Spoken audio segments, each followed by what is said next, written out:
activité, et puis la salutation.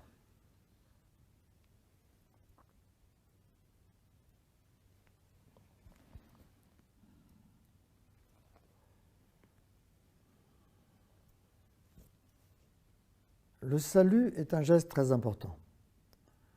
On le retrouve dans le monde entier, évidemment, le principe de la salutation.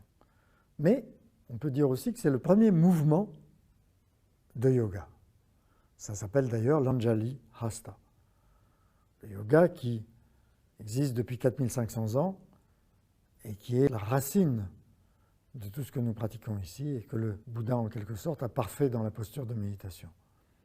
Il y a une belle histoire dans le Mahabharata sur la salutation. L'étang Dharma, qui demande à l'un des deux frères Pandava quelle est leur définition de l'infini.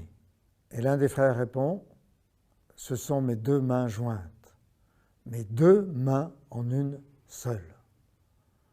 C'est très beau parce que ça signifie que ce geste, qui est évidemment un geste de respect, de recueillement, de concentration, de salutation évidemment, réconcilie aussi les contraires. Le masculin et le féminin, le jour et la nuit, l'avoir et l'être. Tout ce qui est deux en nous, tout ce qui est duel, le yin et le yang, tous nos contraires. C'est une façon très efficace d'entrer dans la méditation. Et c'est important de le pratiquer bien.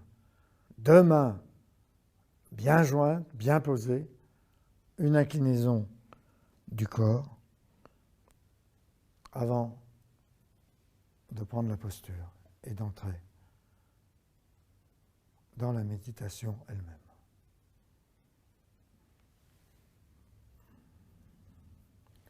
Pour illustrer cette union du vide et du plein, de l'esprit et de la matière, il y a un très très beau poème d'un maître du XXe siècle, Ushiyama Roshi, qu'il a écrit le tout dernier jour de sa vie. C'était son dernier poème.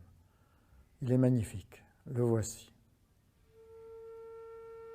Joignant la main droite et la main gauche, n'en faisant qu'une, je fais gâchot, le salut. Seulement saluer pour devenir un avec Bouddha et Dieu. Seulement saluer pour devenir un avec tout ce que je rencontre. Seulement saluer pour devenir un avec les myriades de choses. Seulement saluer alors que la vie devient la vie.